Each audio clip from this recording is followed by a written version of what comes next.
그래요. 오늘 하나님께서 여러분 각자에게 가장 적합하신 은혜로 신령한 복으로 채워주시기를 기원합니다. 우리가 살아가면서 우리의 삶에 여러 가지 변화를 가져오는 것들이 있는데, 그 중에 하나, 우리의 삶을 가장 크게 바꾼 혁신의 물건 중에 하나를 꼽으라면 스마트폰이 아닐까 생각합니다.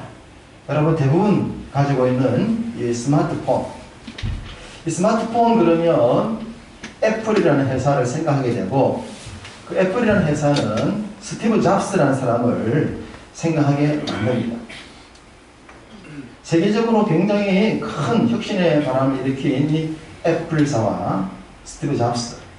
그런데 사람들은 이런 말을 합니다. 존 스켈리가 없었다면 오늘의 애플은 없었을 것이다 라고 말합니다.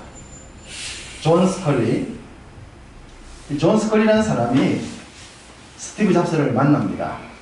그래서 마케팅의 황제 존 스컬리, 스티브 잡스를 만나다 라는 책에 보면 이런 내용이 나옵니다.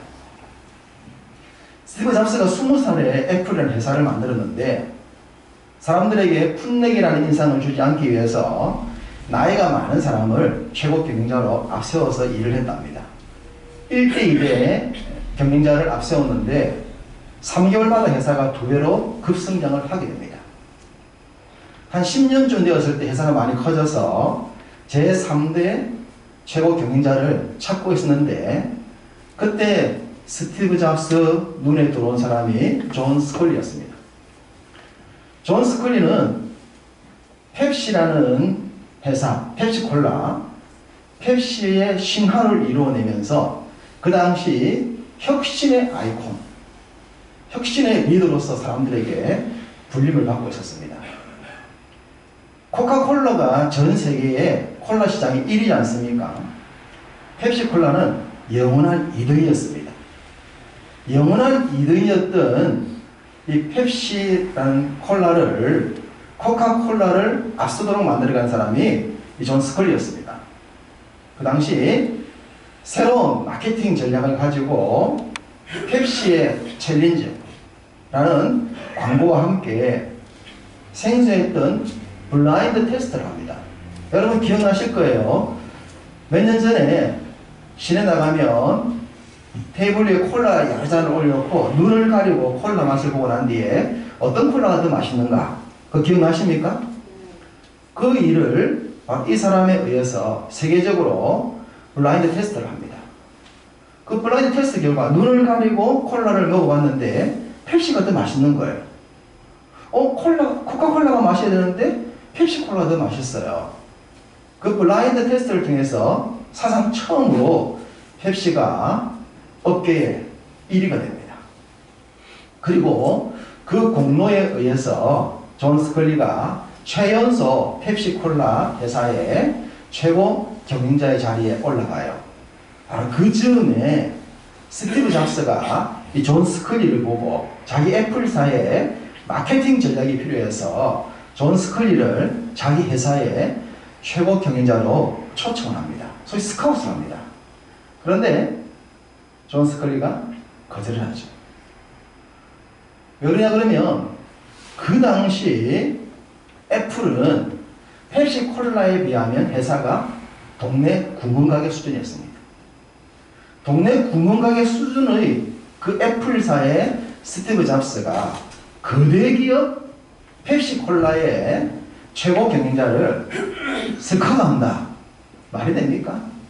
그러니 당연히 스티브 잡스가 요청을 해도 스컬리는 거절을 하게 되죠. 여러 번 요청했지만, 여러 방법으로 스카웃을 제의했지만 번번이 거절을 당합니다. 한 번은 스티브 잡스가 자기의 별장이 있는 맨해튼으로 이 존 스컬리를 초청합니다. 극진 대접하고 다시 한번 우리 회사의 최고 경영자로 와달라라고 부탁하지만 역시 거절당합니다. 그러자 그 자리에서 스티브 잡스가 한마디를 던집니다. 존 스컬리에게. 남은 인생을 설탕물이나 팔고 사시겠습니까? 아니면 세상 한번 바꿔보시겠습니까? 남은 인생을 설탕물이나 팔면서 보내시겠습니까? 아니면 세상 한번 바꿔보시겠습니까? 이건 굉장히 무례한 말이죠. 자기 업종에서 최선을 다하고 있는 사람에게 설탕물이나 파는 사람이라고 말하는 것은 굉장히 무례한 말이었습니다. 그런데 존 스컬리는 그 잡스의 그 말을 듣고는 망치로 뒤통수를 한 대 맞은 것 같았다고 합니다. 잡스의 그 말을 들은 존 스컬리는 자기 마음속에 일어나는 큰 태풍과 같은 파도가 일으키는 마음속에서 괴로운 며칠을 보내다가 결단을 합니다. 그 대기업 펩시의 CEO 자리, 최고 경영자 자리를 사표를 내고 구멍가게 수준의 애플사의 최고 경자로 들어갑니다. 그리고 애플은 지금처럼 세상을 새롭게 바꾸는 새로운 혁신의 회사가 되고 그 발전하게 만드는 결정적인 역할을 존 스컬리가 했다라고 업계에서 말들 합니다. 잠깐의 유익. 지금 존 스컬리는 펩시라는 회사의 최고 경영자, 큰 기업의 최고 경영자로서 많은 월급을 받으면서 부를 것 없는 삶을 살고 있었지 않겠습니까? 더 이상 도전할 게 뭐가 있겠습니까? 그런데 그 자리에서 만족할 것이 아니라 새로운 인생을 한번 살아보지 않겠습니까? 새로운 도전을 한번 해보고 싶지 않으십니까? 라고 도전을 드렸던 그 말에 인생을 바꾸고 세상을 바꾸는 놀라운 일이 일어납니다. 여러분 생각해 보십시오. 여러분이 지금 누리고 있고 가지고 있고 다니고 있고 하고 있는 그 여러 가지 일들 중에 이제 시간만 가면 돼. 더 이상 걱정할 거 없어. 만족해. 라고 생각되어지는 현재의 만족에 만족한 삶을 살 것인가? 아니면 그 만족을 내려놓고 좀 더 유익하고 좀 더 좋은 새로운 일을 위한 새로운 도전에 여러분이 인생을 한번 걸어보시겠습니까? 여러분 같다면 존 스컬리의 그 당시 선택, 여러분이 그 자리라면 어떤 선택을 하시겠습니까? 지금 여러분을 살면서 여러분이 어떤 선택을 할 때 어떤 식의 선택을 하기를 원하십니까? 지금의 유익에 만족할 것인지 아니면 새로운 도전을 통해서 더 큰 만족에 전진을 할 것인지. 콜라가 지금 온 세상 사람에게 주는 기쁨과 스마트폰이 사람들에게 주는 유익, 어떤 유익이 더 나은 유익이라고 생각이 되십니까? 우리의 삶은 항상 더 나은 삶으로 나아가야 하며 도전을 해야 합니다. 오늘 본문의 말씀에 의하면 어떤 유익을 위해 살 것인가 말씀합니다. 바울은 그의 영적인 아들 디모데에게 이렇게 말합니다. 자, 본문 8절을 보시면 육체에 연다는 약간의 유익이 있으나 경건은 범사에 유익하니 금생과 내생에 약속이 있느니라. 이 말씀에 보면 두 개의 유익이 나옵니다. 잠깐의 유익이 나오며 범사의 유익이 나옵니다. 지금의 만족이라면 미래의 만족이 나옵니다. 지금의 것에 만족할 것인가? 미래의 것에 만족을 선택할 것인가? 지금 잠깐의 것을 만족할 것인가? 고생이 되더라도 더 나은, 더 많은, 더 새로운 유익을 위해 선택할 것인가?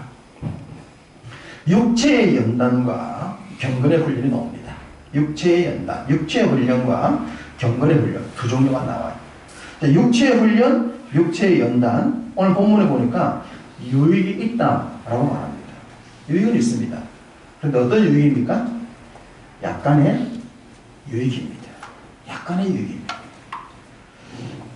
많은 나라 사람들이 우리 한국을 말하기를 성형공화국이다 그렇게 얘기를 합니다. 성형을 많이 하죠. 성형을 하는 것은 이뻐지기를 원했습니다. 얼짱. 얼짱에 머무르지 아니하고 몸짱. 나쁜 건 아닙니다.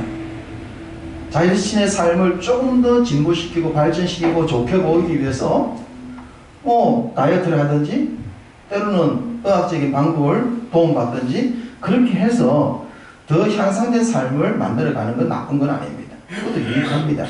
근데 그런 것이 잠깐의 유익이라는 겁니다. 뿐만 아니라 사람들은 재물에 짱이 되고 싶어 하죠. 출세에 짱이 되고 싶어 합니다.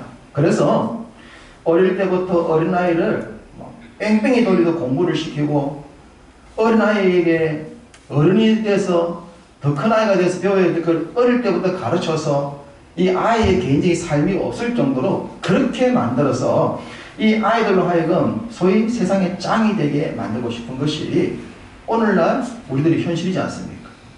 일등주의, 최고주의, 남에게 뒤지지 않도록 만들겠다라는. 그래서 자녀도 하나만 족하다. 한 명을 데리고 최고로 만들지 2명, 3명 나눠줄 것 없다. 모든 것들을 세상의 기준에 의해서 짱을 만들고 싶은 것이 오늘날 우리 사회이지 않습니까? 그런데 그 모든 것들은 약간의 유익이라는 겁니다. 육체의 연단에 불과한 겁니다. 육체라고 하는 건 눈에 보이는 것이지 않습니까? 세상적인 것을 말합니다. 그건 잠깐의 유익에 불과한 거예요. 사도 요한 선생님이 이와 같은 말씀을 하셨습니다. 요한 1서 2장 16절 말씀입니다. 한번 찾아보겠습니다. 신약성경 389쪽입니다. 신약성경 389쪽에 있는 요한 1서 2장 16절입니다. 요한 1서 2장 16절 같이 읽어보겠습니다. 이는 세상에 있는 모든 것이 육신의 정욕과 안목의 정욕과 이생의 자랑이니 다 아버지께로부터 온 것이 아니요 세상으로부터 온 것이라. 세상으로부터 온 것. 세상 것이란 말입니다. 세상에 있는 것입니다. 육체적인 것이라고 합니다. 우리 이런 것들을 육체적인 것이요 세상적인 것이다 그렇게 말하지 않습니까? 육신의 정욕, 안목의 정욕, 이생의 자랑. 사람은 다 이것을 굉장히 연연해합니다. 왜 그러냐 그러면 이것은 당장 눈에 보이기 때문입니다. 당장 눈에 보이기 때문에 눈에 보이는 것에 연연하는 거예요. 눈에 보이는 것에 투자하는 거예요. 눈에 보이지 않는 우리 속에 있는 마음의 짱이나 영적인 짱은 눈에 보이지 않으니 사람들이 표시가 안 나니까 놔두고 눈에 보이는 것에 연연해서 그 눈에 보이는 것에 올인을 하는 것이 사람들의 삶의 모습입니다. 이건 믿음을 가진 자들도 예외가 아니에요. 약간의 유익이 있는 건 맞아요. 그런데 그 약간의 유익에 올인을 한다는 게 문제인 겁니다. 그게 모든 걸 다 투자한다는 거예요. 왜? 사람들 앞에 잘 보여야 되니까. 사람들한테 기죽지 않아야 되니까. 사람들한테 무시당하지 않아야 되니까. 눈에 보이는 것들에 연연하기 때문에 거기에 집중하고 사는 거예요. 그게 세상의 특징인데 믿음을 가진 사람들도 그런 유혹에 빠져서 거기에 더 많은 투자를 하는 경우가 있는 겁니다. 왜 사람들이 이렇게 잠깐의 유익, 거기에 그렇게 연연하며 집중하게 될까요? 그것은 범사에 유익한 것이 정말 무엇인지를 모르기 때문입니다. 범사에 유익한 것을 안다면 잠깐의 유익에 올인하지는 않을 거예요. 범사에 유익한 것이 진짜 무엇인지를 안다면 어떻게 잠깐의 유익에 올인을 할 수 있겠냔 말입니다. 범사에 유익한 것에 더 많은 투자를 하지 않겠습니까? 범사에 유익한 것. 우리의 영적인 관심은 그쪽으로 나아가야 합니다. 그래서 오늘 본문에 범사에 유익한 것을 무엇이라 말합니까? 금생과 내생의 약속이 있다. 하나님이 범사에 유익한 것은 이 땅의 삶을 살 때도 유익해야 하고 죽고 난 뒤에도 유익이 되는 것이다 라고 말씀하고 있는 겁니다. 사탄은 우리 예수님에게, 금식하신 예수님에게 시험을 했듯이 수많은 것을 우리 유혹하잖아요. 땅에 있는 것을 유혹하잖아요. 눈에 보이는 걸 유혹하잖아요. 그런데 우리가 거기에 넘어가지 않아야 하는 거예요. 왜냐하면 우리의 삶은 땅에서 끝나는 것이 아니라 죽음 이후에 더 중요한 내생이 있기 때문입니다. 그 내생, 내 육신의 삶이 끝나더라도 이 땅의 삶과 비교할 수 없는 그 좋은 하나님의 나라, 새하늘 갈 새 땅, 천국이 있다고 하는 것이 믿어져야 땅에 올인하지 아니하고 썩어 없어질 것에 연연하지 않게 된다는 겁니다. 이것이 믿어져야 된다. 그 천국이, 그 하나님의 나라가, 그 아름다운 것이 나를 기다리고 있다. 그렇기 때문에 비록 이 땅의 삶을 살 때에 믿음을 지킨다는 이유 하나 때문에, 신앙생활 한다는 이유 때문에 내가 손해볼 수 있고 억울한 일을 당할 수 있고 답답한 일을 당할 수 있다 하더라도 그걸 참고 인내하면서 끝까지 이 믿음의 경주를 해내겠다고 하는 확신과 다짐이 나와야 하는 것입니다. 때로 사람들에게 좀 무시당할 수 있겠죠. 그래, 교회 다니고 나는데 뭐가 좋아졌는데? 네 삶이 나아진 게 뭐냐? 라고 말할 때 그들에게 자신만만하게 내가 뭐 좋은 집으로 이사가는 것도 아니고 좋은 것 가지고 누리는 것도 아니지만 그들 앞에 기죽지 아니하면서 자신있게 내 속에 있는 내 믿음의 자아를 내세우고 내 삶에 있는 평강을 얘기할 수 있을 때고 그 사람들을 오히려 부끄럽게 할 수 있는 당당함이 내 속에서 나와야 하는 것입니다. 그 형적인 자존감이 충만해야 돼요. 그래야 우리의 자녀들도 우리를 보고 그 자존감 배우죠. 우리 아이들이 우리 보고 뭘 배우겠어요? 인생의 목표를 어떻게 정하겠어요? 부모가 나누는 대화, 부모가 가지는 꿈, 부모와 함께하는 시간들, 그거 보면서 배워나가지 않습니까? 우리 엄마가 가지고 있는 그 속에 드는 영적인 자존감, 세상에 유익한 것을 갖기를 원하지만 더 유익한 것을 위해서 나아가는 그런 삶을 보면서 우리 아이들이 큰 꿈을 꾸는 거죠. 세상을 새롭게 할 수 있는 비전의 사람이 되는 거예요.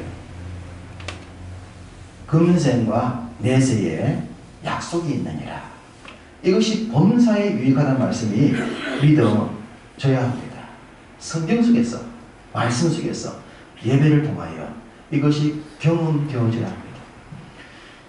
예수님의 제자 중에 베드로가 어느 날 예수님에게 이런 얘기를 합니다. 주님, 보소서, 우리가 모든 것을 다 버리고 주님을 따랐습니다. 자랑스럽게 얘기해요. 주님 아시잖아요. 우리가 모든 걸 다 포기하고 주님을 따르고 있는 것. 그러자 예수님께서 이런 말씀을 주십니다. 마가복음 10장으로 가보겠습니다. 마가복음 10장 29절과 30절입니다. 신약성경 72쪽입니다. 마가복음 10장 29절 30절입니다. 함께 읽겠습니다.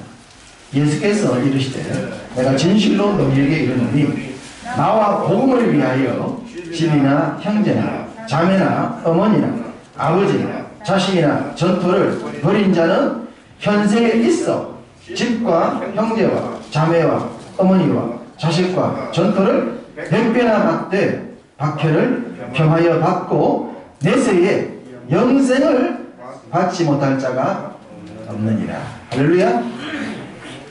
할렐루야. 네. 믿어지십니까? 이 말씀이 믿어지기를 축복합니다. 금생의 약속과 내세의 약속, 복음을 위해서, 하나님을 위해서, 주님 없는 교회를 위해서 포기할 줄 알고 손해볼 줄 알고 박해를 당할 줄 아는 믿음. 그러면서 그런 삶 가운데 하나님이 이 땅에서 누려야 할 것을 우리에게 주실 때에 그걸 100배나 누릴 수 있기를 축복합니다. 이 100배란 숫자적으로도 될 수 있겠지만요, 가장 적합하고 완벽한, 제가 늘 말씀드리지만 나에게 딱 맞는 옷이 좋아요. 비싼 옷이 좋은 게 아니고, 비싼데 안 맞으면 무슨 의미가 있어요? 제가 100 사이즈를 했는데 90 사이즈 옷을 갖다가 1000만원짜리 90 사이즈를 입고 다니면 하면 사람들이 뭐라고 그랬습니까? 동생 거 빌릴 거 아니야 하지 않겠어요? 1000만원짜리를 뭐 110 사이즈를 입고 다닌다며, 쭉 처진 어깨 옷을 입고 다닌다며, 그 이쁘다 하겠습니까? 10만원짜리 옷을 사 입어도 딱 맞으면 슈트 딱 맞으면 이쁘잖아요. 내 몸에 맞는 것, 내 삶에 적합한 것. 그래서 성경은 적합한 은혜, 나에게 딱 맞는 은혜를 주시는 거예요. 다 똑같이 주면 재미가 없잖아요. 그냥 다르게 주시잖아요. 하나님께서 우리 삶에 가장 적합한 은혜를 주기를 원하십니다. 그게 100배의 은혜예요. 100배의 은혜. 그 은혜가 너무 좋아서 그 은혜를 자랑한 건 아닙니까? 그 은혜. 가장 가까이 있는 자녀들에게 그 자랑하는 거잖아요. 하나님의 은혜가 놀랍지. 정말 감사하지. 그 은혜를 너희들은 더 많이 누려야 돼. 더 많이 경험해야 돼. 그러기 위해서는 더 말씀 중심으로 가야 돼. 한번 살아봐. 말씀 중심으로 한번 살아봐. 하나님이 어떻게 역사하시는가. 말씀이 이 땅에서도 분명 하나님이 100배 약속하셨지 않습니까? 그리고 내세는 영생을 얻지 못할 자가 없다.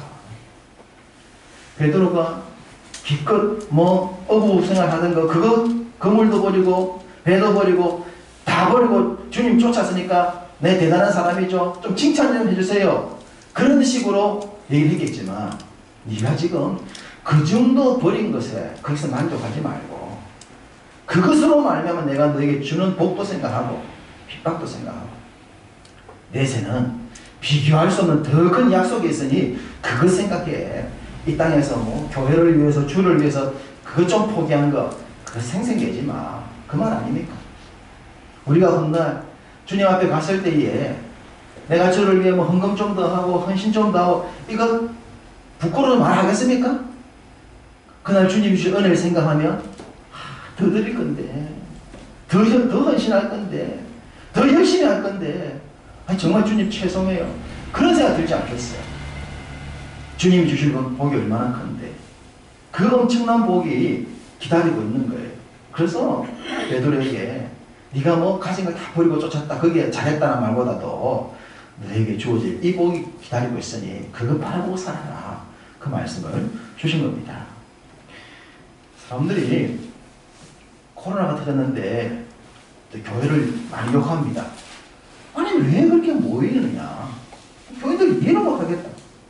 안 모이면 될 텐데 영성을 하면 덧나냐? 라는 식으로 교회를 싸다가 욕하지 않습니까? 왜 믿지 않는 사람들이 교회 예배를 욕하고 모이는 걸 그렇게 안 좋게 말하느냐 하면 그 사람들은 본사에 유익한 걸 모르는 사람들이에요. 그들은 약간의 유익만 아는 삶을 살아요. 그렇기 때문에 좀 더 유익하다면 그것도 안 해야 되는 거예요.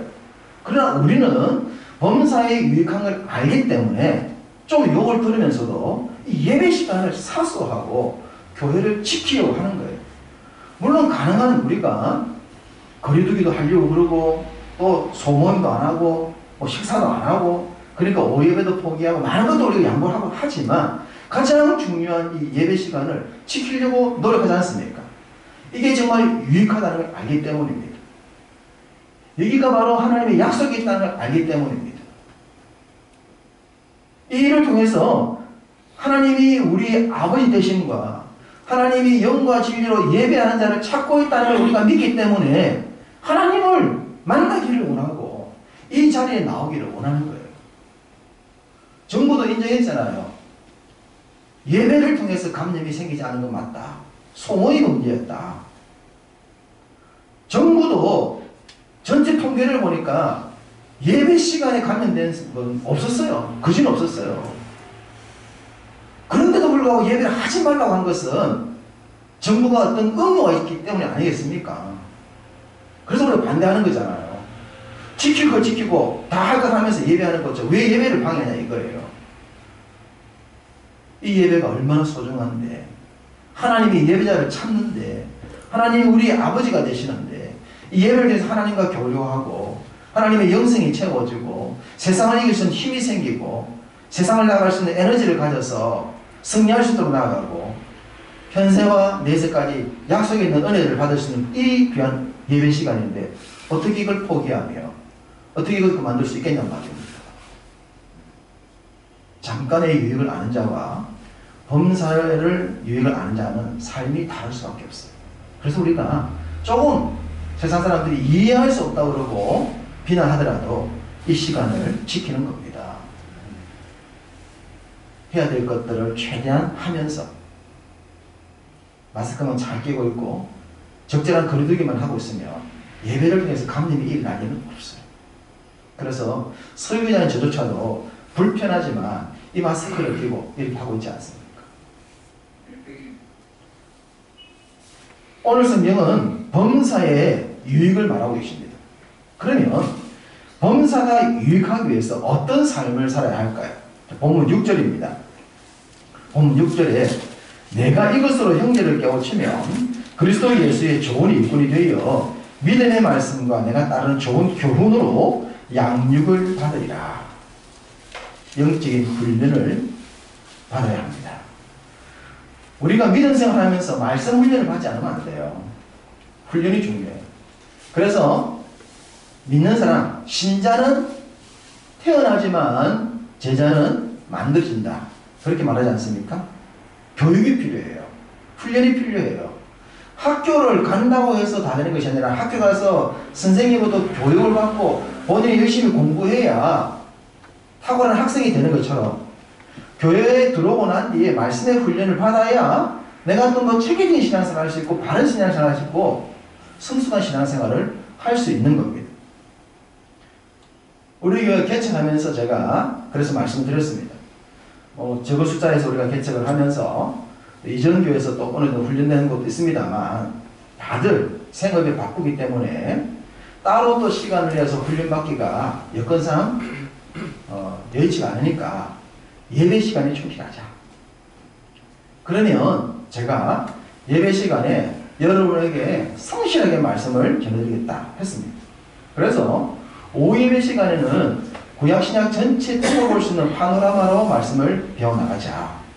우리가 신앙생활 하면서 성경을 통으로 보지 못하는 경우가 많기 때문에 오후 시간에는 창세기부터 요한계시록 전체를 하나의 관점에서 구속사 관점에서 통의 관점에서 엮어서 볼 수 있는 시간은 오후 예배 때 말씀을 전하겠다. 오후 예배만 성실히 참석하시면 성경을 통으로 배워나간다. 수요일은 한 권의 성경 가지고 권별로 말씀을 전하겠다. 그래서 변화법적으로 권별로 한 권을 수요일날 배워나가자. 금요일은 기도의 시간이니까 기도라는 제목을 가지고 성경 속에 나와 있는 수많은 기도의 케이스를 가지고 그 내용을 통해서 어떤 기도를 하나님께서 원하시는가 기도를 하자. 그리고 새벽 시간은 한 장씩 설교해서 66권을 계속 해나가고 지난주 제가 작은 선물 드렸듯이 구약 성경 끝내고 신약 성경 나가게 되시는데 이런 말씀을 통해서 또 새벽기도 시간을 갖자. 새벽기도 나오기 어려우면 또 제가 음성을 영상으로 만들어서 보내드리지 않습니까? 그걸 가지고 들어보고 시간을 내어서 참석하고 그래서 예배 시간만 충실하더라도 훈련될 수 있다고 하는 거예요. 따로 시간을 내서 또 숙제를 하거나 공부할 만한 여력이 안 되면 예배 시간만 충실히 참석해도 성경을 체계적으로 보고 대화를 나누면서 자신이 훈련되어 가는 것을 알게 되는 것 아닙니까? 오늘 말씀처럼 믿음의 좋은 일꾼이 되기 위해서는 양육을 받아야 됩니다. 훈련을 받아야 됩니다. 지금은 코로나 때문에 잠시 이런 시간들이 멈춰져 있지만 다시 새롭게 시작되어서 정상적인 모임이 하나씩 시작된다면 여러분 예배 시간에 충실해 주시기를 바랍니다. 하나님을 만나는 시간과 그걸 통해서 여러분의 영혼이 훈련받고 영성이 잘 만들어져서 범사에 유익한 삶으로 여러분의 인생이 나아간다면 얼마나 멋지겠습니까? 그것이 주님이 기대하시는 모습입니다. 본문 7절입니다. 망령되고 헛판한 신화를 버리고 경건에 이르도록 내 자신을 연단하라. 연단하라. 훈련하라. 똑같은 말입니다. 너 자신을 훈련시키라는 겁니다. 경건에 이르도록 망령되고 헛판한 신화 소위 말씀과 무관한 것들 소위 세상적인 것들 잠깐의 유익이 있는 것들 육체의 안목이나 안목의 정욕이나 이생의 자랑 같은 그런 것들이 아닌 그런 것에 연연하지 않는 하나님께서 원하시는 경건함에 나가야 된다라고 말씀하고 있습니다. 이것이 우리가 범사에 유익한 삶을 살기 위해서 반드시 걸어가야 될 길인 줄 믿습니다. 주님은 바울을 통해서 그의 아들 디모데에게 말씀을 주셨고 또 디모데를 통해서 우리에게 말씀을 주고 있습니다. 예배 시간, 개인의 경건 시간, 그리고 말씀의 훈련 시간, 여러분이 세상에 나가서 세상 사람들과 살아갈 때 세상 속에 구별된 그리스도의 삶의 생활, 그리고 더 나은 삶을 살기 위해서 존 스컬리가 새로운 선택을 했던 것처럼 여러분에게 기회가 주어질 때에 더 유익한 삶을 위해서 새로운 선택에 주저하지 아니하면서 새로운 도전을 할 줄 아는 삶, 그런 삶을 살게 된다면 여러분의 삶에 약간의 유익보다는 훨씬 더 큰 범사에 유익한 결과들이 나올 줄로 믿습니다. 지금은 우리 교회가 작은 개척교회 수준에 불과합니다. 그러나 여러분 한 사람 한 사람이 하나님 앞에서 더 유익한 삶을 살기 위해서 경건훈련을 하고 영적인 노력을 하고 새로운 도전을 하게 된다면 우리 교회가 더 많은 유익한 일을 할 수 있지 않겠습니까? 적은 교회임에도 불구하고 우리가 더 할 수 있는 일들이 생길 줄로 믿습니다. 교회도 그러하고 우리의 삶도 그러합니다. 잠깐의 유익에 우리가 미혹되지 말고 정말로 범사에 유익한 것에 초점을 맞추어서 그것을 향해서 나아갑시다. 그 일을 통해서 하나님이 여러분의 모든 삶에 세상에서 얻을 수 없는 정말 신령한 하늘의 복, 범사에 유익하신 하나님의 은혜 주실 줄 믿습니다. 그러한 삶의 주인공 되시기를 주님의 이름으로 축복합니다.